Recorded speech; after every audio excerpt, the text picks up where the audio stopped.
Bir bina dikildiğinde genellikle ayakta durur. Tasarımcılar binalarının zamana karşı dayanmasını sağlamak için sıkı çalışır. Fakat bu başka tip bir bina için geçerli değil. Bizi düşündürdüler. Bina yükseliyor ve yıkılıyor. En iyi fikirlerimizi bulmamız gerekiyordu. Işık hızında. Çok hızlı bir şekilde. Göz alıcı geçici binalar yapmak kendine has zorlukları olan yeni bir mimari dalı. Tabii çevre temalı olimpiyat oyunları için onları çevreci olarak yapmak da öyle. Bazı olimpiyat binalarının yapımı yıllar almış olsa da bu sefer inşaat başlangıcından sonuna 3 aylık bir koşturmaca olacak ve doğumu en az kalıcı bir binanınki kadar zorlu geçecek. Çin'de çalışmak isteyen herkes bunun bir Luna Park trenine benzediğini fark ediyor. Hangisinin üzerinde olmak isterdiniz? Luna Park treninin mi yoksa yavaş bir trenin mi? Ben hızlı treni seçerdim.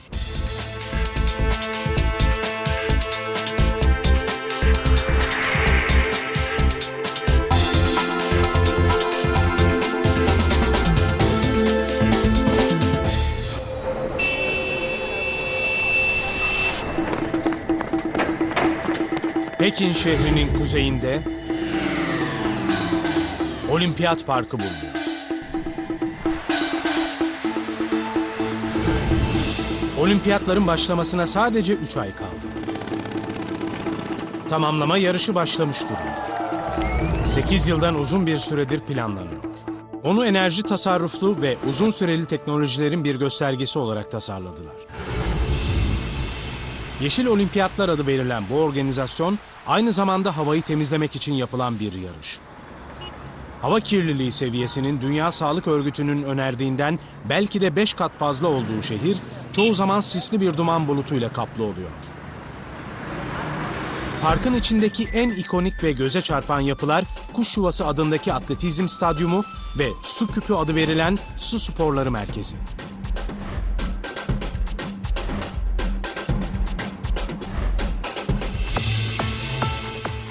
Yakınlarda başka bir olimpiyat binaları grubunun inşaatına başlanıyor. Bu alanda olimpiyatlar kadar kısa ömürlü olan geçici köşkler bulunacak.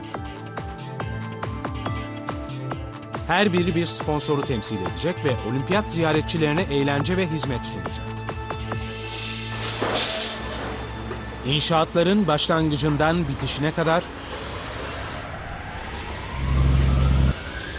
imkansıza yakın bir koşu olacak. Şık olan geçici binaların tasarımı ve inşaatı, kalıcı binalara göre farklı beceriler gerektiriyor.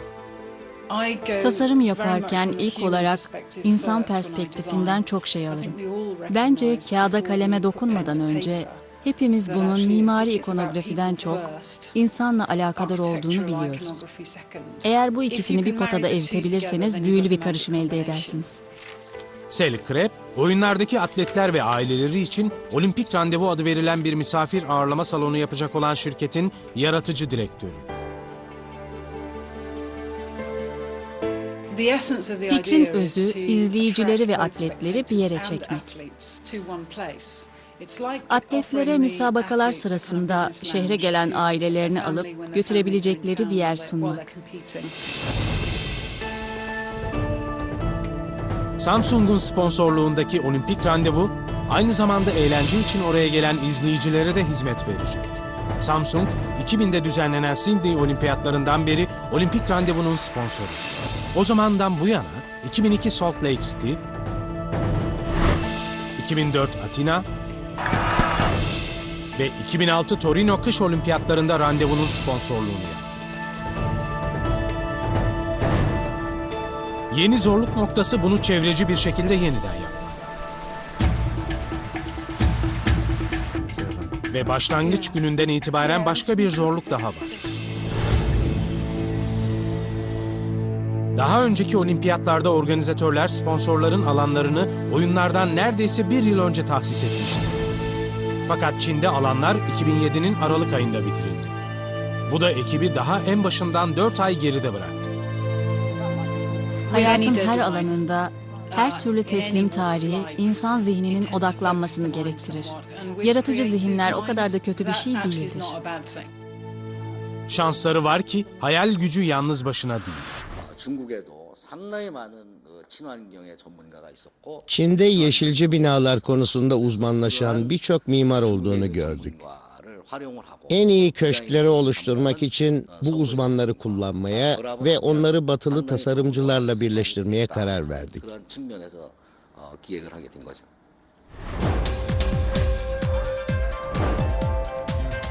Profesör Li Deşang'ın liderliğindeki Tsinghua Üniversitesi Mimari Tasarım ve Araştırma Enstitüsü ekibe katılıyor. Aynı zamanda ADRI olarak bilinen bu enstitü, yeşilci ve sürdürülebilir mimari alanının öncülerinden biri. Ülkemiz diğer birçok ülke gibi kaynak yetmezliği ve çevre kirliliği gibi sorunlarla karşı karşıya. Bunun gibi küresel zorluklarla başa çıkmak için yeşilci mimariyi ve ekolojik mühendisliği kullanmalıyız.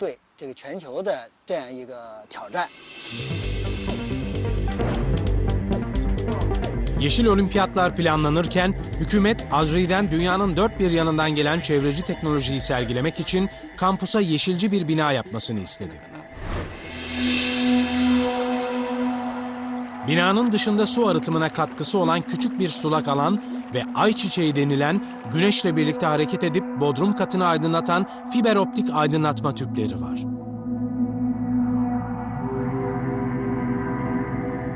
Çift yönlü bir dış cephe ve doğru yerleştirilmiş panjurlar doğal hava akımlarının en iyi şekilde değerlendirilmesini sağlıyor. Binanın yanındaki fotovoltaj panelleri güneşin enerjisini yakalayıp elektriğe dönüştürüyor. Çatıdaki bahçe huzurlu bir dinlence yeri ve değerli bir ısı yalıtım sistemi sunuyor. Doğuyla batı bir araya geliyor.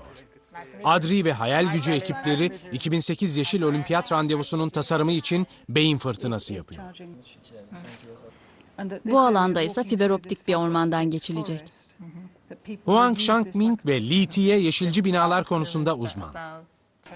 İki şirketin düşünce yapısının birbirinden çok farklı olduğunu gördük. Biz çoğunlukla mühendislik üzerine yoğunlaşıyor ve tasarımlarımızı dış etkenlerden iç etkenlere doğru giderek yapıyoruz. Görevleri 4 haftadan kısa bir süre içinde bir tasarım oluşturmak. Büyük bir duvar olduğunu ve o duvarda 20 farklı taslağın durduğunu hayal edin. Ekip yeşilciliğe, doğal malzemeden geri dönüştürülmüş ve kendi enerjisini üreten binalara kadar her açıdan bakıyor. Aynı anda her şeyle ilgileniyorsunuz. Önünüzdeki birkaç gün içinde bu tasarımlardan birinin tutarlı bir fikre dönüşmeye başlamasını umuyorsunuz. Ortaya çıkan önemli bir fikir, Çin'in büyük ağaç dikme kampanyasını temsil eden canlı bir orman yapılması. Tasarım ekipleri yaklaşık bir düzine fikir üzerinde beyin fırtınası yapıyor. Ve ikisi de birbirlerine farklı bir düşünce boyutu katıyor. Ocak ayı sonunda olimpik randevunun tasarımı kesinleşiyor. Bina iki şekilden meydana gelecek. Sırt sırta yerleştirilmiş ve birbirleriyle doğrudan ilişkisi olmayan ama birinin dinamik bir açıda bulunduğu iki kavisli yarı oval bölüm olacak. Batı cephesinin zemin katında izleyicilerin sergi alanı ve üst katta atletler için misafir ağırlama bölümü bulunacak. Kuzeydoğuya bakan öbür cephede eğlence sahnesi ve olimpiyat anlarının gösterileceği bir dev ekranın bulunduğu açık bir plaza olacak. İzleyiciler eğlenmek ve oyunların hissini almak için buraya gelebilecek. İki bölüm dosdoğru sahneye sırtını veren atletler için zekice tasarlanmış bir güneş terasıyla birbirine bağlanacak. İki dev çelik ağaç sırası da ilk orman tasarımlarını gösteriyor. Pekin gibi bir atmosferde mimariyi açmak ve tabiri caizse izleyicilerin ilgisini çekmek için onları şarkılarla davet etmek gibi bir fırsatımız olacak. Binanın çevreci bir teması var. Güneş boruları binayı aydınlatacak ve güneş panelleri güneş ışığından elektrik üretecek. Belki de tasarımın en yeşilci yönü, bina yıkıldıktan sonra geri dönüşümden geçirilebilecek olan çelikten iskelet.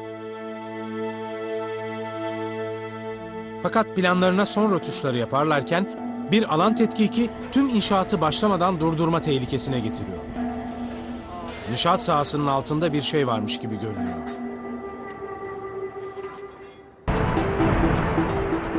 Yapılan bir alan tetkiki büyük bir problemi gün ışığına çıkarıyor. İnşaat platformunun altında bir boşluk ve bu boşluğun içinde bir yeraltı alışveriş merkezi duruyor. İnşaat sahası borular ve kablolardan oluşan bir labirentle dolu ve alışveriş merkezinin çatısıyla bina platformu arasında sadece 3 metre toprak var. Daha da kötüsü, açık hava plazası alışveriş merkezinin çatısının hemen üzerinde bulunuyor. Böylece muazzam bir ağırlık kısıtlaması getiriliyor. Hayal gücünün proje yöneticisi Paul Quain o anı net bir şekilde hatırlıyor. Zemin tetkikinin sonuçları geldiğinde Adri'deydi ve neredeyse tamamen kırmızıyla kaplı bir A3 kağıdı ortaya çıkmıştı. İşte o zaman aklıma dank etti. Şu alan ne diye sordum ve bana orası inşaata müsait olmayan bölge dediler. Tasarım ekibi zor durum. O aşamada tasarımı değiştireceğimizi düşünmüyordum. Adri'deki mimar ve mühendislerin çizim tahtasının başına dönmesi gerekiyor. Amaçları tasarımı değiştirmeden binanın ağırlığını yeniden dağıtmak ve böylece ağırlığı azaltmak. Atlet merkezi alışveriş merkezinin tam üstünde değil. Fakat binanın yer altındaki boruları ve kabloları etkilemeyeceğinden emin olmaları gerekiyor. Fakat plazada bambaşka bir durum söz konusu. Çünkü alışveriş merkezinin çatısı onun tam altında bulunuyor. 就是因为这拧了一下是吧？所有管子都挪不开。对，这个不好碰。 Adri ekibi 2 çözüm öneriyor. Birinci seçenek, plazanın ağırlığını desteklemesi için yeraltı alışveriş merkezine daha fazla sütun dikebilir. İkinci seçenek, altındaki toprağın bir kısmını eksilterek plazanın ağırlığını azaltabilir. Adri'deki mühendislerin yeni bir çözüm bulmak için günde 14 saat çalışarak bir hafta geçirmesi gerekiyor. İzleyici ve atlet merkezlerinin altında bir kablo ve boru labirenti bulunuyor. Burada temel direkleri çelik kirişlerle birbirlerine bağlanacak. Bunlar binayı sağlamlaştıracak ve ağırlığını dağıtacak. Böylece kablolar ve borular etkilenmeyecek. Açık plazada ise ağırlık sınırlamasına uymak için eksiltmeleri gereken toprak miktarını tam olarak tespit ettiler. Alışveriş merkezinin destek sütunlarının tam üzerine yerleştirilecek 2 köprü plazanın ağırlığını kaldırmaya yardımcı olacak. Bir hafta sonra o insanların bize gelip bu sorunu şu şekilde çözerseniz demesi ne kadar çalışkan olduklarını gösteriyor. Sponsor tarafında iş 2 hafta geciktiği için teoriyi pratiğe dökmenin zamanı geliyor.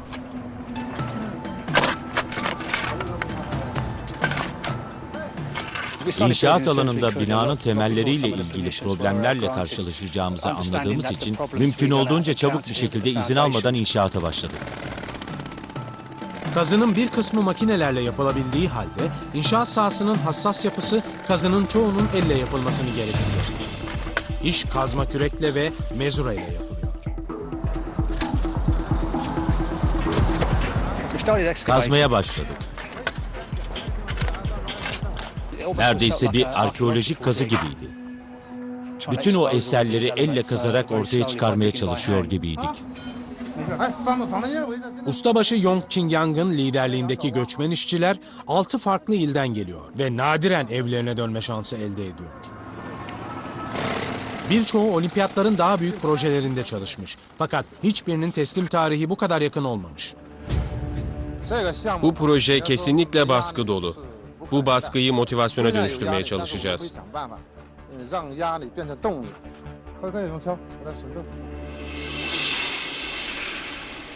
İnşaat alanının dışında binanın bel kemiği olan çelik kirişler hızla imal ediliyor. Çelik, dünyada en fazla geri dönüşümden geçen maddelerden biri.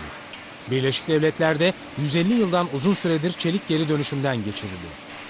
Geri dönüştürülmüş çelik üretimi daha ucuz ve onu demir cevherinden rafine etmek için gereken enerjinin 1/4 ile üretilebiliyor. Çin'in hızla büyümesi, çelik ihtiyacının dünya rezervlerini aşmasına sebep oldu. Burada hurdaya çıkarılmış çeliğe bile talep yüksek. Ne de olsa bu binanın %10'u geri dönüştürülmüş çelikten meydana gelecek. Ve bütün bina olimpiyatlardan sonra geri dönüştürülecek. Bu standart bir yapı değil. Diğer çoğu köşkün olduğu standart bir kutu bina değil. Bu da her çelik kirişin ayrı bir parça olması ve özel olarak yapılması demek oluyor. Üretim sırasında çıkan her kiriş numaralandırılıyor. Böylece iş sadece onları inşaat alanında birleştirmeye kalıyor.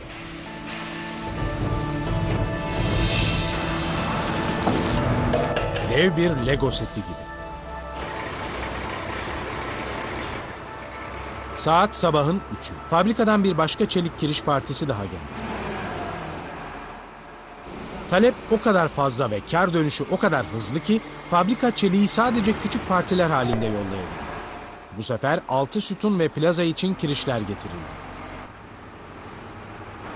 Tırların Yeşil Olimpiyat sahasına girişi kısıtlanmış durumda. Bu da inşaat malzemesinin gecenin karanlığında veya sabahın erken saatlerinde getirilmesi demek oluyor. Atlet merkezindeki çelik iskeletin büyük kısmı tamamlanmış durumda. Şimdi çalışma plazaya doğru kaymaya başlıyor. Çok hassas bir görev olan sütun dikme işlemine başladılar. 20 ton ve 50 ton gücünde 2 vinç bütün sütunları doğru yerine taşıyor. Bu tasarımda 10 farklı sütun çeşidi var. Ve hepsine fabrikada kendine has bir sayı verildi. Sütunun tasarımına ve sayısına bakarak taslaktaki yerini bulabiliyorlar.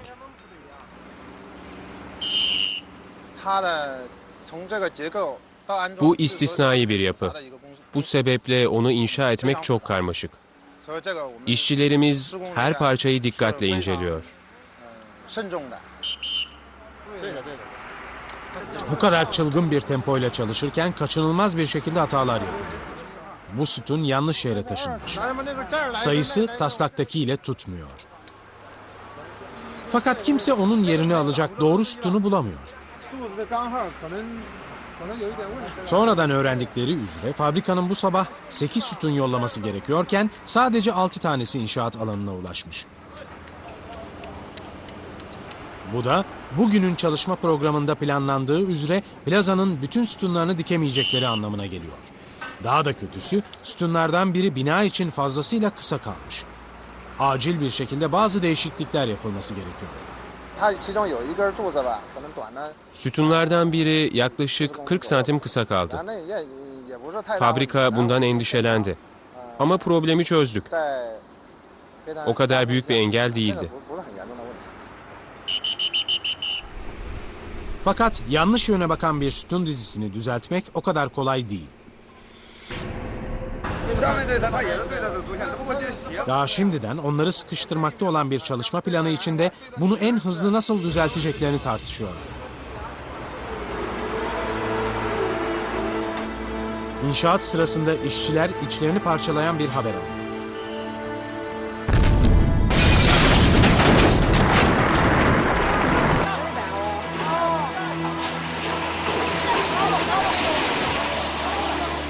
Şiddetli bir deprem Sichuan ilini sallıyor ve bu trajedi ardında 50 binden fazla ölü ve 300 binden fazla yaralı bırakıyor.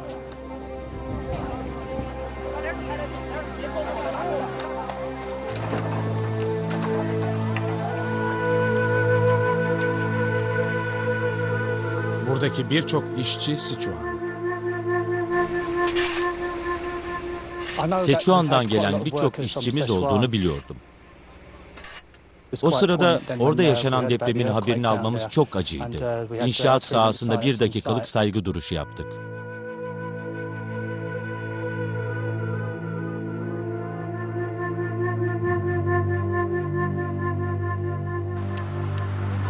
Bay Yong, Sichuan'daki Guanyang şehrinden gelmiş.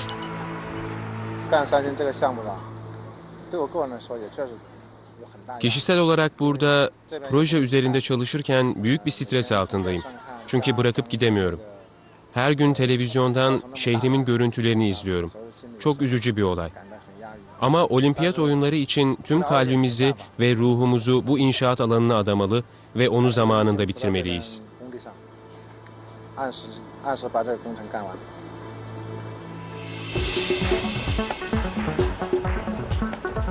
Daha şimdiden atlet merkezi gerçek bir bina gibi görünmeye başladı. Üst katın çelik zemini döşendi.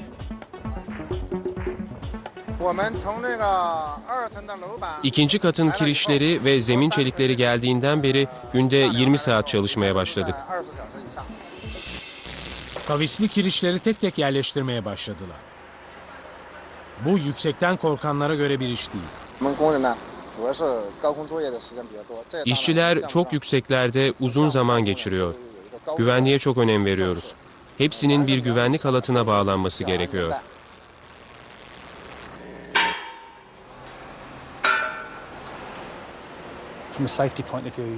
Güvenlik sebebiyle fazla hızlı hareket edemiyoruz. Büyük C parçalarını vinçle taşımak çok uzun zaman alıyor.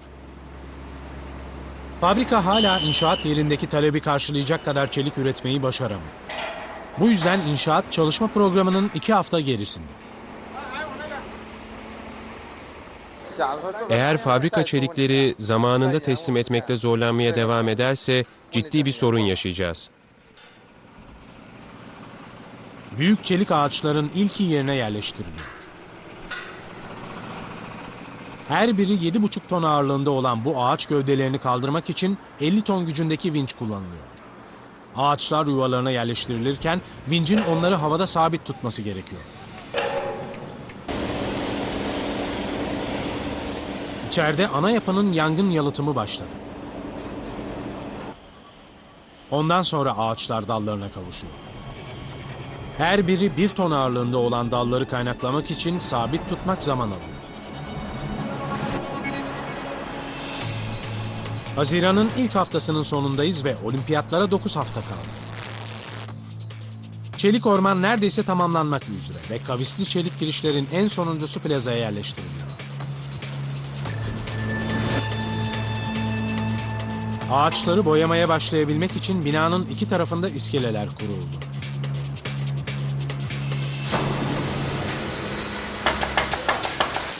İçeride bir değişim görülüyor.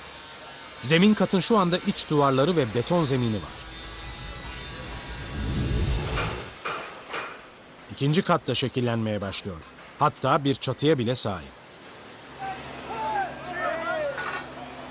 Fakat 2 katı birbirine bağlayan merdivenlerin yapılması herkesin işini çok daha kolaylaştıracak. Ancak onları yerleştirmek gayet zorlu bir görev.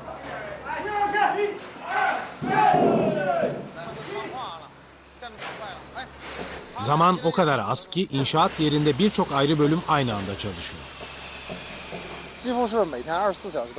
İnşaat yerinde 24 saat boyunca işçi görebilirsiniz. En yoğun olduğumuz zaman iş gücümüz sadece 300-400 metrekarelik bir alanda bir arada çalışması gereken 80 ila 90 kişiye yükseliyor.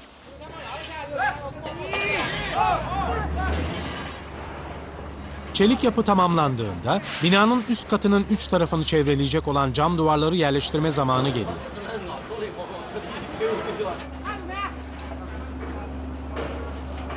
Binanın çevresi şu anda boya iskeleleriyle çevrili olduğu için camları yerlerine yükseltmek için vinç kullanamıyor.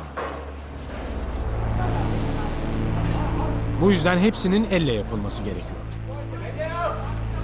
Her camı yerine yerleştirmek 10 işçinin eş zamanlı olarak kusursuz bir şekilde çalışmasını gerektiriyor.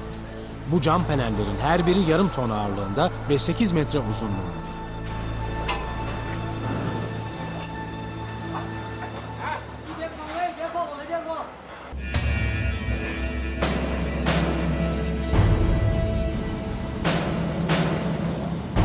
Bu sırada çatıdaki işçiler hızla güvenliğin dengesini yakalamak gibi önemli bir sorunla karşı karşıya. İkinci katta güneş borularının ilk malzemeleri gelmiş durumda. Güneş borusu eski bir fikir. Fakat şu anda yeni yeşilci devrimin vazgeçilmez parçalarından biri. Bu fikir eski zamanlarda bile kullanılmıştı. Fikir, güneş ışığını yakalayıp ışık kaybını en aza indirgeyerek binaların iç kısımlarına ulaştırmaya dayanıyor. ışığın giriş noktasında mümkün olduğunca fazla ışık toplayan ve zararlı ultraviyole ışınları geri yansıtan bir kubbe var. Ondan sonra yansıtma gücü yüksek bir tüp, ışık dalgalarını binanın iç kesimlerine taşıyor ve bir dağıtıcıyla onları odaya saçıyor. Bu tüp, çatıdaki ışık toplayıcı kubbeye bağlanacak.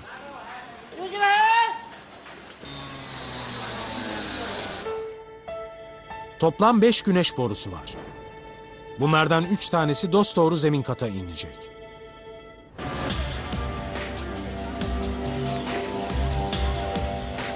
Tam programlarına yetişmeye başlamışlarken, olimpiyat otoritelerinden stres verici haberler geliyor. Olimpiyat Komitesi projeyi 7 Temmuz'da bitirmemiz konusunda bize son bir uyarı verdi. Bu bizi büyük stres altına sokuyor. Bu planlanan bitiş tarihinden yaklaşık 2 hafta öncesi demek. Bu haber projeyi nasıl tamamlayacaklarını tekrar planlamalarını gerektiriyor. Tüm büyük makinelerin gitmesi, çatının, camların, zeminlerin bütünüyle tamamlanması gerektiği anlamına geliyor. Bu zaten her şeylerini veren ekip için ağır bir darbe.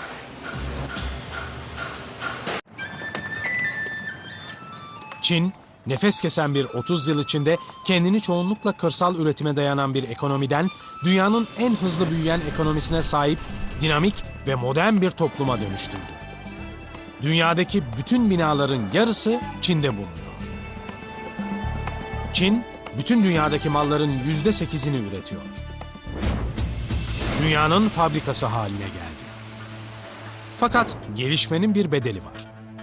Milyonlarca insan köylerden ayrılıp şehirlere taşındıkça Çin'in enerji ihtiyacı da buna paralel olarak arttı. Kömürle çalışan elektrik santrallerinden, motorlu araçlardan ve sanayi tesislerinden yükselen dumanlar birleşip Çin'e başka bir ünvan daha kazandırdı. Şu anda dünyada en fazla sera gazı yayılımı yapan ülke olarak Birleşik Devletleri bile geçmiş durumda. Dr. Yang Rongxi bir güneş paneli imalatçısı ve Çin hükümetine yeşilci teknoloji konusunda danışmanlık yapıyor. Eğer içinde yaşadığımız çevremiz için bir şeyler yapmazsak, eğer kaynaklarımız için bir yol bulamazsak, ülkemiz kendi kendine yetmeyen bir ülkeye dönüşecek. Ortalama bir Çin vatandaşının karbon ayak izi Amerika'daki birinin çeyreği kadar olsa bile akıllara durgunluk veren şey problemin sayısı. Gelişmiş dünyayı yakalamak için acele eden 1 milyar 300 milyon insan var ve onlar bunu yaparken Çin'in nüfus sorunları tüm dünya için problem teşkil ediyor. Çin nüfusunun çoğunluğu tam da daha kaliteli bir yaşamın tadını çıkarabilecekleri kadar paraya sahip oldukları bir zamanda. Eğer küçük bir ailedeyseniz hoş bir eviniz, güzel bir arabanız olsun istiyorsunuz. Bunu insanların elinden alamayız. Hükümetin çevreci düşüncede başı çektiği tavandan tabana yaklaşımı batılı milletlerin deneyimlerinden çok farklı. Çin'deki çevreyi koruma ve enerji verimliliği bilinci hala batıda olduğu kadar yaygın değil. Çin'de mesajın yayılması tavandan tabana gerçekleşiyor. Bunun tam tersine batıda enerji verimliliği ve çevreyi koruma bilinci tabandan tavana doğru tanıtılmıştı. 2005'te açıklanan 11. 5 yıllık kalkınma planında Çin hükümeti 2010'a kadar enerji tüketimini %20 ve çevre kirliliğini %10 azaltmayı hedefliyor. Devletin her seviyesinde bunun çok önemli bir konu olduğu anlaşılmalı. Eğer Çin bu savaşı kazanamazsa, ekonomisi devamlılık sağlayamayacak.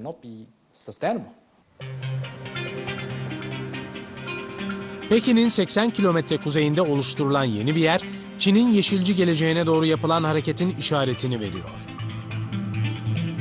Wanting rüzgarlı elektrik santrali geçen senenin sonunda inşa edildi. 33 türbini 50.000 kilowatt elektrik üretebilecek bir kapasiteye sahip. Oyunlarla aynı anda üretime geçmesi tasarlandı ve olimpiyat alanlarının %20'sinin bu santralden elektrik alacağı tahmin ediliyor. 2005 yasası, Çin'in 2020'ye kadar yenilenebilir kaynaklardan edindiği enerjiyi 2 katına çıkarmasını hedefliyor. Çin hükümeti bir şey yapmaya karar verdiği zaman onu hakkıyla yapar. 2020'ye kadar Çin'in ekonomisinin büyümeye devam edeceğine inanıyorum. Ayrıca çevre sorunumuz günümüze nazaran çok daha iyiye gitmiş olacak. Çin'in gökyüzü tekrar maviye dönüşmeye başlayacak. Olimpik randevunun inşaat sahasında dış yapıyı 7 Temmuz olarak belirlenen yeni teslim tarihine kadar bitirmek için durmaksızın çalışıyorlar. Sadece 2 haftaları kaldı. İnşaat sahasında 11 farklı müteahhit şirkete bağlı olan çılgın bir usta karışımı var. Tüm farklı sahalardaki ustaların bir arada çalışması zor. Bir kenarda hala kaynak yapan metal ustaları var, bazı yerlerde hala kazı yapılıyor. Ve sahanın bazı yerlerinde ise boya ve sıva yapılıyor. Sıkışık bir iş haline geldi. Birçok insan üst üste çalışıyor. Bu da hiç ideal değil. Yüksek yerden bir şey atmayın. Adımınızı sağlam atın. Dikkatli olun. Çatı ve duvarlar arasındaki yeri kaplayacak olan fiberglass kapaklar fabrikadan yeni geldi. Tıpkı çelik kirişler gibi her bir parçanın özel olarak yapılması gerekti. Bazı bölümler, özellikle de köşelerde olanlar yerlerine düzgün bir şekilde oturmuyor.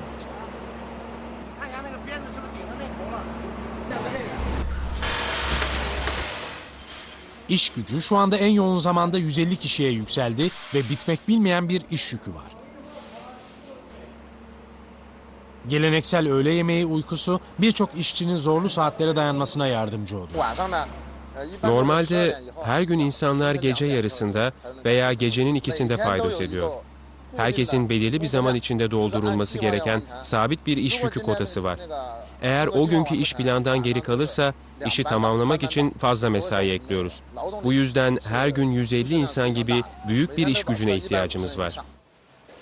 Hayal Gücü ekibi her gün ilerlemeleri kontrol etmek için teftiş yapıyor. Dışarıdaki grafiklere bakmak istiyor musun? Bakalım mı? Bence sol taraftaki desteğin bu tarafa inmesi gerekiyor. Sağ taraftaki son hali. Gördün mü? İşte şuradaki. Fakat plazada bir kaos hakim.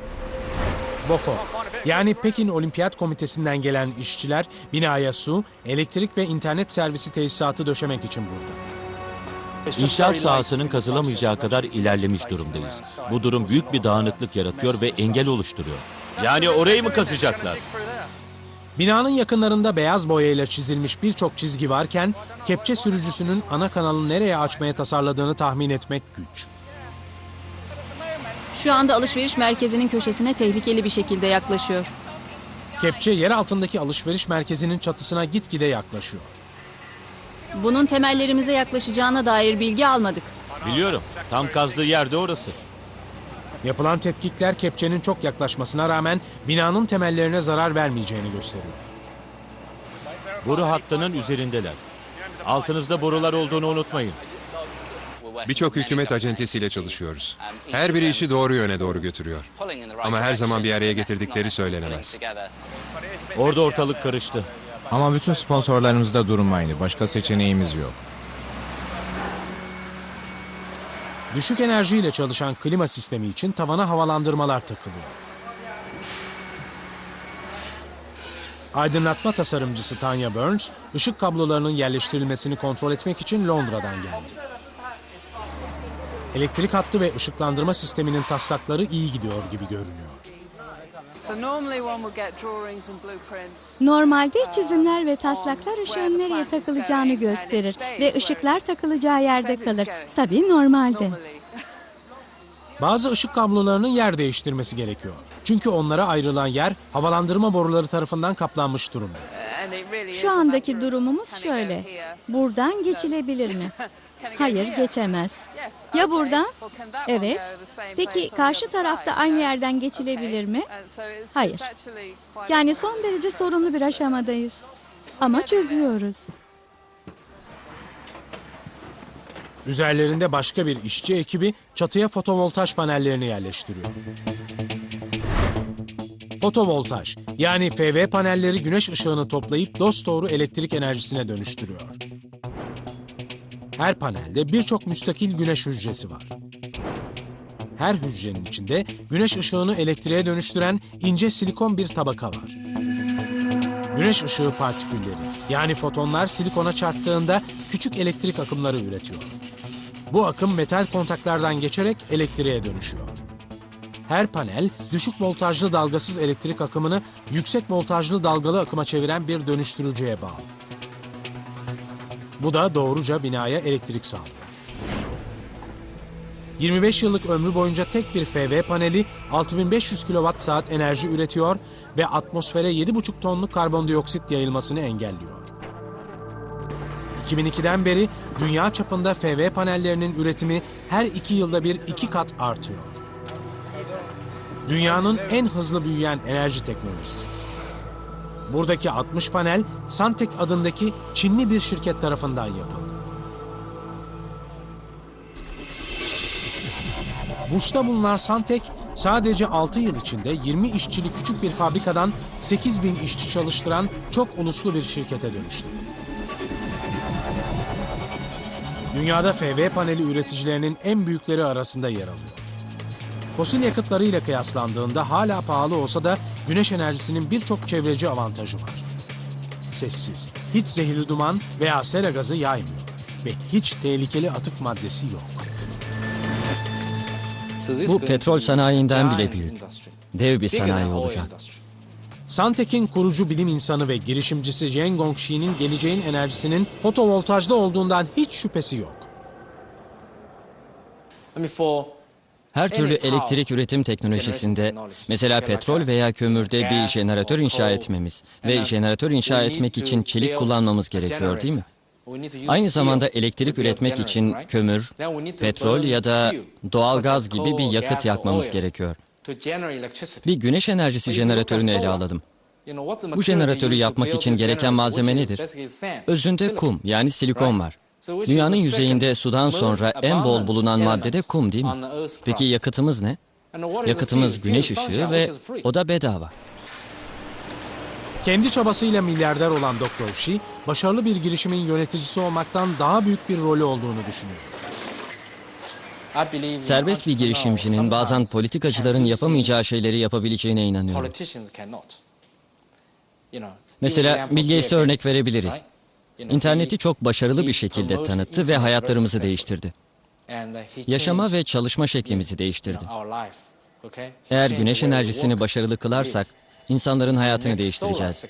Zaten dünyanın buna acilen ihtiyacı var.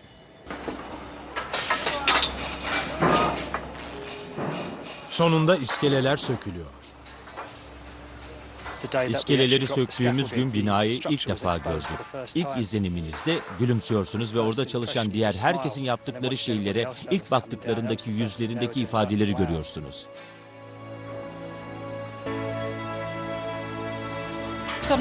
Onu bir bütün halinde görmek çok hoş. Bir anda pekala, galiba bu alanda tasarlanmış bir bina olarak işe yarayacak diye düşünüyorsunuz. Moraliniz çok yükseliyor.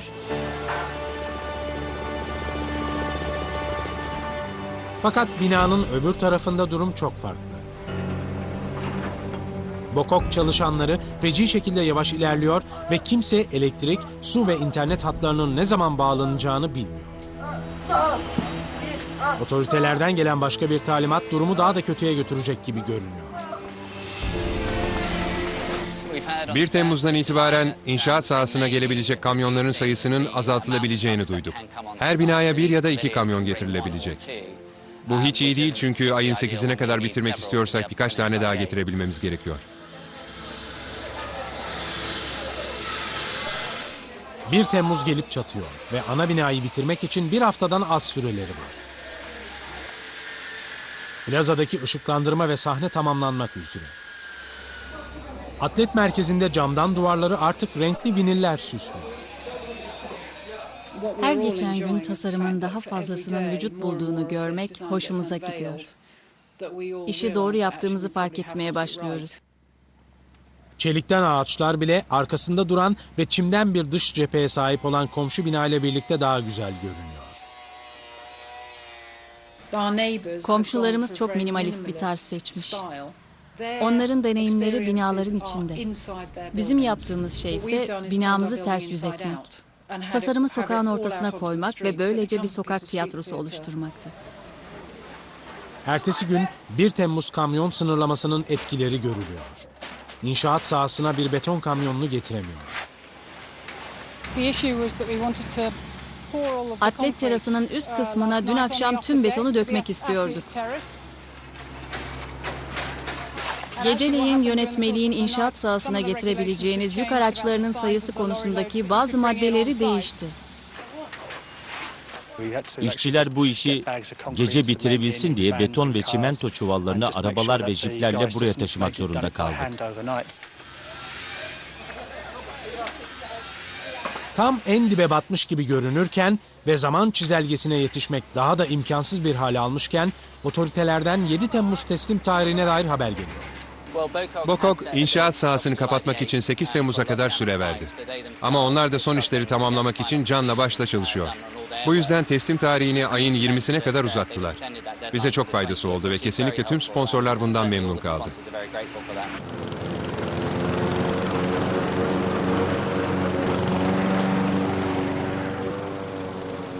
Olimpiyatlara sadece 1 ay kalmışken bütün şehir çevreci temalı oyunlar için bir hazırlık halinde.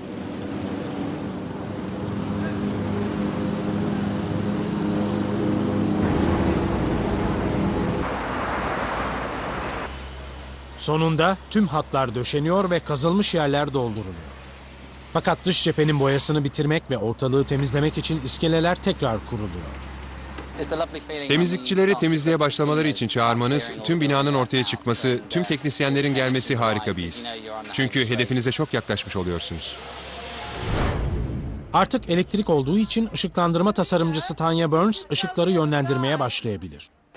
İlk ışığı yönlendirmek hep hoş olmuştur. Bir şeye başlıyormuş gibi hissedersiniz. Tabii daha da güzeli sonunu da görebilirsiniz. Bu kendinizi iyi hissettirir. Tamamdır. Biraz fazla olmuş olabilir. Akşam olduktan sonra kendi şarkısını söyleme şansı var. Bu yüzden sadece sahnede yapılacak konserlerin geleneksel ışıklandırılmasını yapmakla kalmadık. Aynı zamanda binanın kendi anını yakalamasını sağladık. Bu bizim için en keyifli andı. Fakat bu akşamın ruh halini kesin bir şekilde belirleyen şey Pekin'in yaz yağmuru. İşleri zorlaştırıyor. Özellikle ışıkçılar ve çelik işçileri için. Tüm dış cephe çalışmalarının, boya işleminin ve her türlü şeyin durması gerekti. Yağmur bizi büyük ölçüde engelliyor. Uzun bir gece daha olacak. Keşke şemsiyem olsaydı.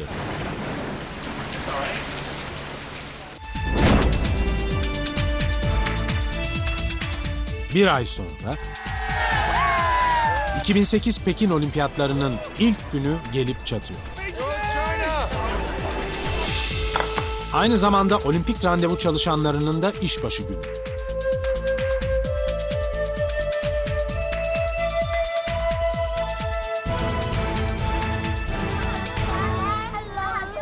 Günün ilk ziyaretçileri göçmen işçilerin çocuklarının gittiği 2 okul. Bazılarının velileri kuş yuvasına ve su kübüne gitti.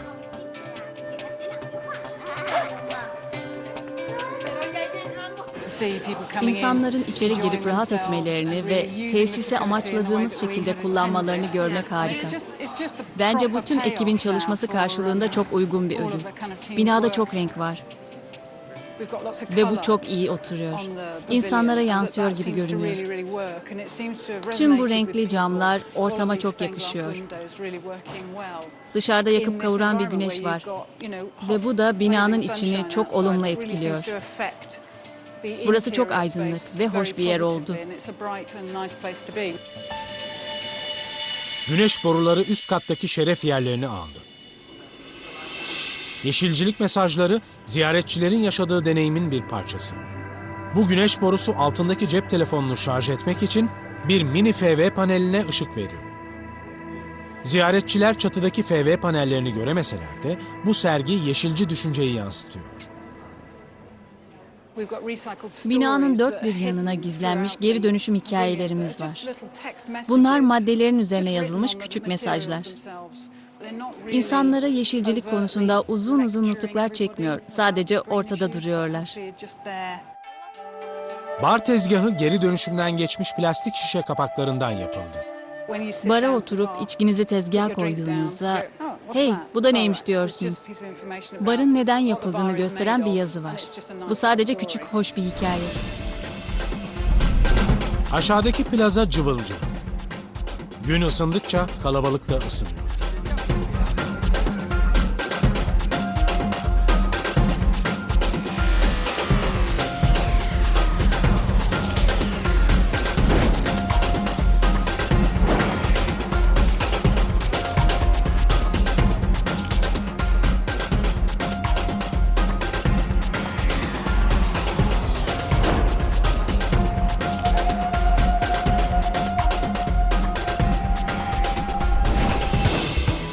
Güneş battığında binanın gece faaliyetleri ikonik komşularıyla iyi bir uyum yakalıyor. Tıpkı olimpiyatlar gibi bu binada zamanın içindeki geçici bir an. 6 hafta sonra olimpiyatların sonunda bu bina yıkılacak.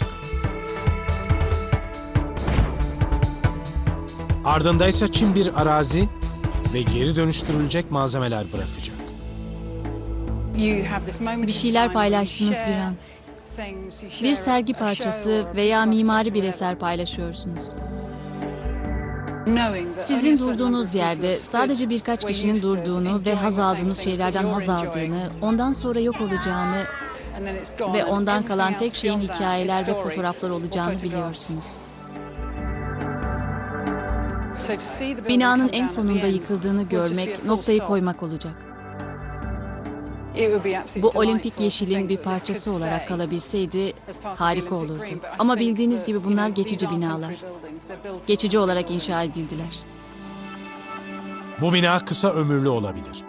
Fakat Pekin daha temiz gökler ve daha temiz bir gelecek için çalıştıkça ona ilham veren fikirler hep yaşayacak.